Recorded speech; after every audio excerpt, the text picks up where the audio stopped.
Hello my dear friend, मेरा नाम विवेक कुमार है और मैं जेम्स आईटीआई से हूँ।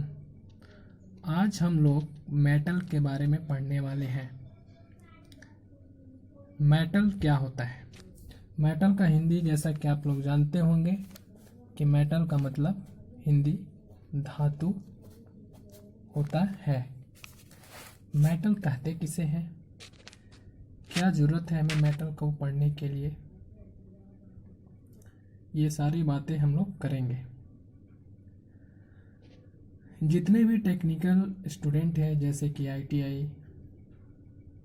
पॉलिटेक्निक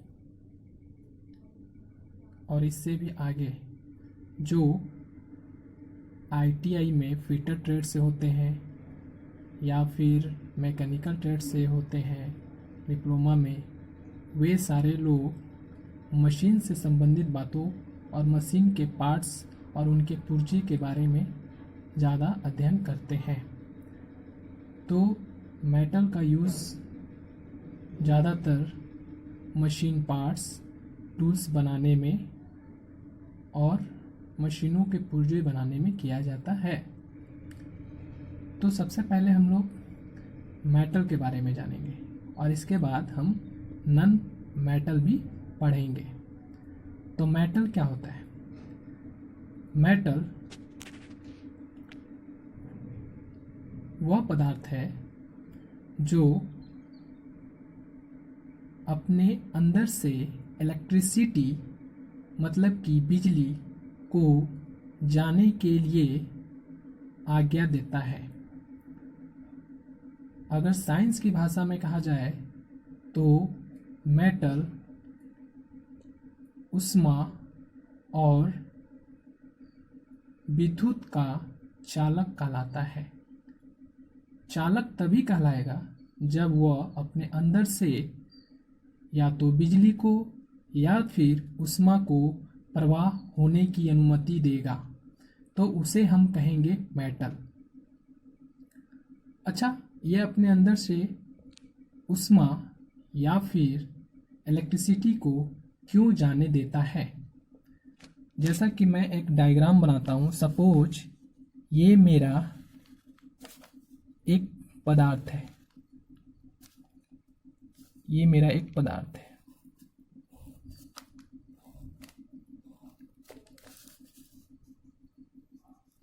तो ये पदार्थ मेटल है या नॉन मेटल है, ये हम कैसे जानेंगे?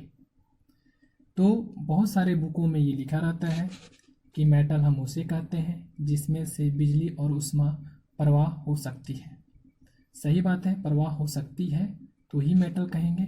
लेकिन ये ऐसा क्यों होता? इसलिए है कि जो बच्चों ने 10th में पढ़ा होगा कि मेटल की प्रॉपर्टी पढ़ी होगी, तो उसमें ये भी पढ़ा होगा, या फिर इंटर के बच्चे भी जानते होंगे कि जिनके ब्राह्मण कक्षा में या केमिस्ट्री में भी पढ़ा जाता है, जिनके वह कक्षा में 1, 2 और 3 इलेक्ट्रॉन फ्री हों, तो वही फ्री इलेक्ट्रॉन जो होते हैं ऊष्मा और बिजली के प्रवाह के कारण बनते हैं, जिसके कारण से इसके अंदर से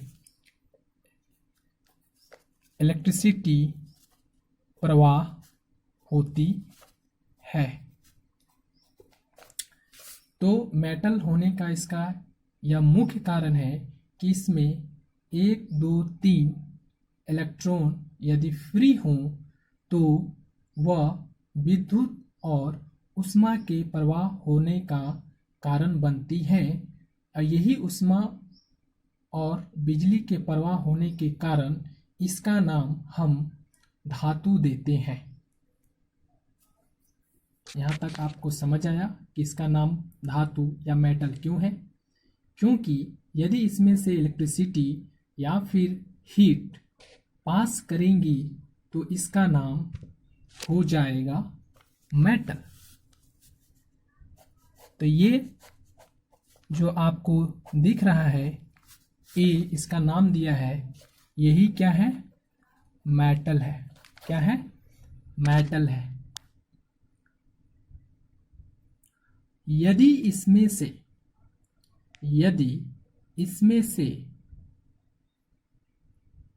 यदि इसमें से इलेक्ट्रॉन प्रवाह नहीं करती है, सपोज इसमें से इलेक्ट्रिसिटी प्रवाह नहीं करती है, उष्मा प्रवाह नहीं करती है, तो इसे हम नन मेटल कहेंगे। लेकिन उसकी चर्चा हम बाद में करेंगे। अभी थोड़े बहुत हम इसके बारे में पहले पढ़ लेंगे। तो आपको समझ में आ गया कि मेटल किसे कहते हैं। मेटल वह पदार्थ कहलाता है जिस पदार्थ के अंदर से बिजली, उष्मा प्रवाह होने की अनुमति मिलती है, उसे हम मेटल कहते हैं। अब हम पढ़ेंगे आगे। तो मेटल के कुछ गुण होते हैं, कुछ गुण होते हैं, जैसे कि मेटल का पहला गुण। अच्छा हाँ, ये तो हम जान लें कि अब मेटल हो गया, तो मेटल में कौन कौन से मेटल होते हैं। तो मेटल में होता है आपका सबसे पहला, सबसे पहला नहीं कह सकते हैं, मतलब कि कोई भी पहले ले सकते हैं जिसमें से हमें हीट और इलेक्ट्रिसिटी प्रवाह हो सकती है।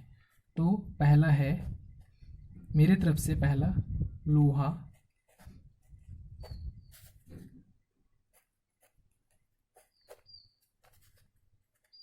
आपका लोहा हो गया, एल्यूमिनियम हो गया,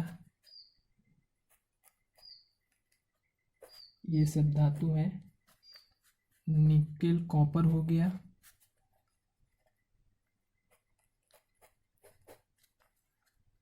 आपका सोना हो गया,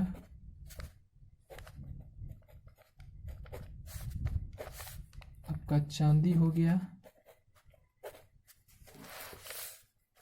etc। ये सारे के सारे मेटल हैं। ठीक है। तो मेटल के कुछ गुण होते हैं, उन्हें हम पढ़ लेते हैं कि मेटल होने के क्या क्या गुण हैं। तो सबसे पहला गुण भौतिक गुण। भौतिक गुण। दूसरा होता है रासायनिक गुण। रासायनिक गुण। रासायनिक गुण। ठीक है। तीसरा आपका होगा यांत्रिक। यांत्रिक गुण। अब हम लोग एक एक करके इसके गुण के बारे में पढ़ेंगे। पहला भौतिक गुण। भौतिक गुण। भौतिक गुण। पहला इसका है भौतिक गुण। तो भौतिक गुण, भौतिक गुण में क्या होता है? भौतिक गुण में सबसे पहले इसके रंग के आधार पर, भौतिक गुण में सबसे पहले रंग,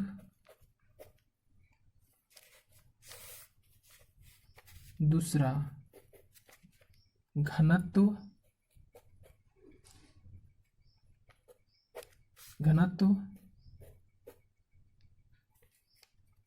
तीसरा चमक,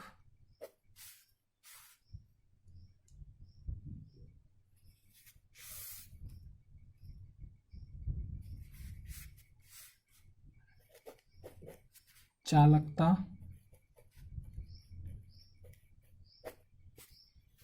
इत्यादि। रंग, घनत्व, चमक, चालकता।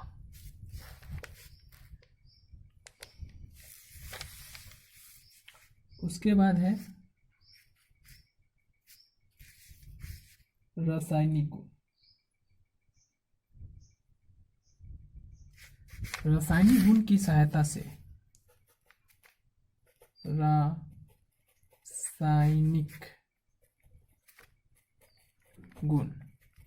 रासायनिक गुण की सहायता से हम किसी भी मेटल के आंतरिक प्रॉपर्टी के बारे में जानकारी लेते हैं। जैसे कि वो फेरस है कि नॉन फेरस है, उसके अंदर लोहा है या नहीं है। जैसे कि कुछ एलॉय होते हैं पित्तल, उसके अंदर लोहा नहीं होता है, तो उसके अंदर क्या क्या होता है। उसके अंदर हम पढ़ते हैं कि उसके अंदर कॉपर और जिंक होते हैं। तो ये हम रासायनिक गुण का मतलब हुआ कि उसके आंतरिक प्रॉपर्टी के बारे में हम पढ़ेंगे। उसके बाद रासायनिक गुण में कौन कौन से एलिमेंट उसमें मिले हुए हैं वो पढ़ेंगे, ये सारे कुछ। तो रासायनिक गुण में हम आंतरिक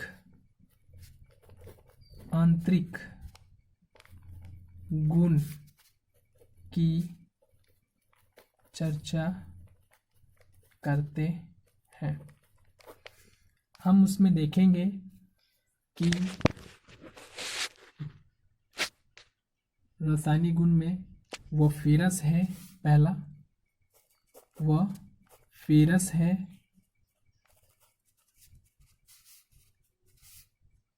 दूसरा देखेंगे नॉन फेरस।